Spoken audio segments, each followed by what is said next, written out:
This is the question asked in today's SkillTrack daily challenge.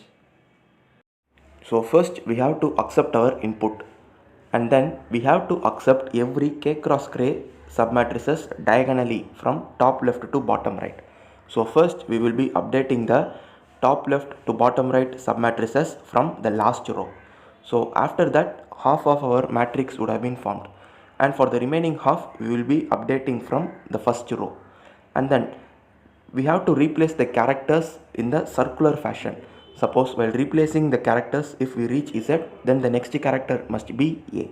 And then finally we have to print our output matrix. So let us see our sample input. So we are given the values of R and C, and after that we are given a R cross C binary matrix as input, and then we are given the integer K as input. So here the integer K is equal to 2. So we have to form 2 cross 2 submatrices, and these 2 cross 2 submatrices must be formed diagonally from top left to bottom right by replacing them with the characters. So here we can see that the bottommost 2 cross 2 submatrix is A. So the bottommost 2 cross 2 submatrices is filled with characters A. So this is the bottommost. And for this diagonal, this submatrix is the first and last submatrix. So diagonally it is not possible to form a 2 cross 2 submatrix after this. So we move to the next possible row where we will be able to form a 2 cross 2 submatrix. So we started from the last row and we are moving upwards. So here we are able to form a 2 cross 2 submatrix, and the second character is B. So this submatrix is filled with the characters B, and it is possible to form a diagonal submatrix for this submatrix. So the diagonal submatrix is filled with the characters C, because it is the third submatrix and the third character is C. So the third submatrix is filled with the character C. So here I have highlighted the diagonal submatrices in the same color. So the first diagonal was highlighted in red color, and the second diagonal is highlighted in green color. And then the third diagonal submatrices are highlighted in purple color. So in the third diagonal, the first submatrix is D, because already we have formed 3 submatrices and the fourth character is D, and then E, and then F. So we have formed 3 submatrices in the third diagonal. So now we have reached the top row, and once when we reach the top row, now we should update the diagonal submatrices from top. So again it is possible to form k cross k submatrices diagonally. So we are filling it with the characters G, H and I. So this is a diagonal. So these submatrices are filled diagonally, and then again there are 2 submatrices diagonally, so J and K, and then finally L. So this is how we will be updating the submatrices diagonally. And here we can also see that some of the characters are in lowercase and some of the characters are in uppercase. So that is the reason why we are given the binary integer matrix as input. So wherever the integer is 1, that character must be in uppercase, and wherever the integer is 0, the character present at that particular index must be in lowercase. So that is the reason why some of the characters are in uppercase and some of the characters are in lowercase. So this is how we should be forming the submatrices diagonally from top left to bottom right. Now let us see the program logic. So first I am creating 2 two-dimensional arrays named binary and output. So the binary is an integer array and the output is a character.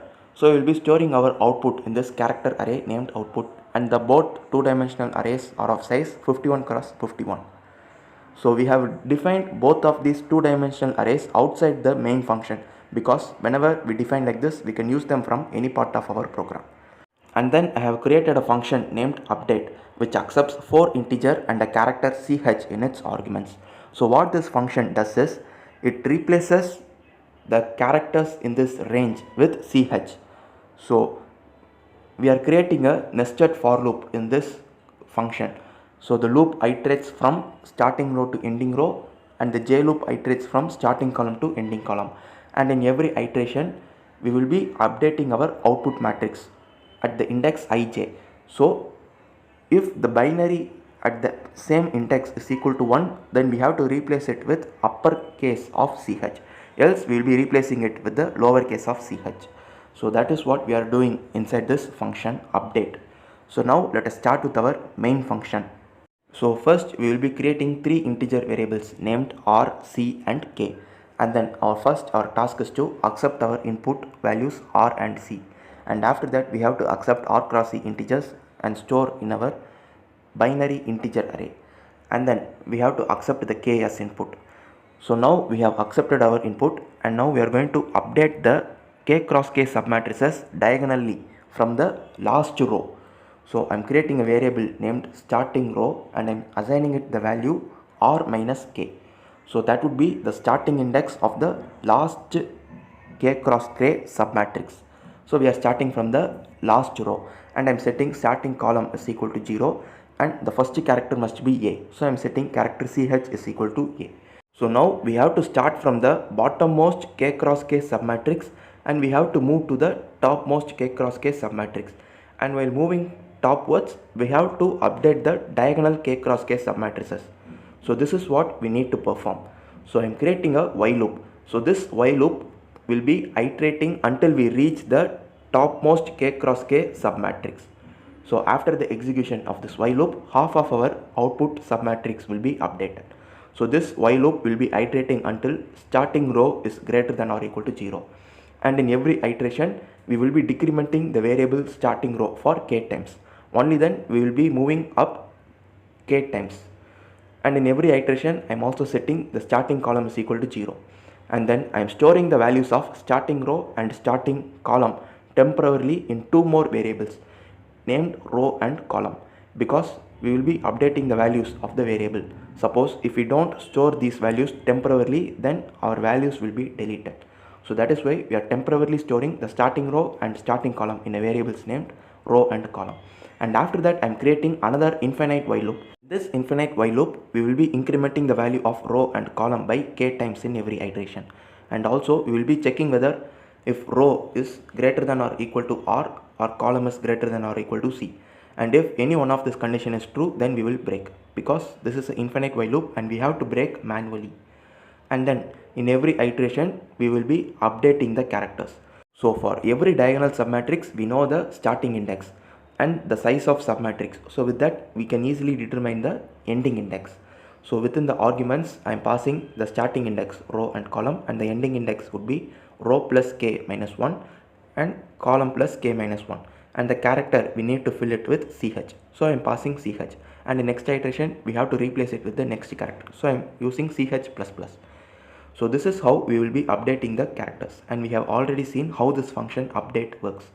And also we have to replace with the characters in a circular fashion. So if the character becomes z plus 1, then we have to start from the character a. So I am also including a condition for this.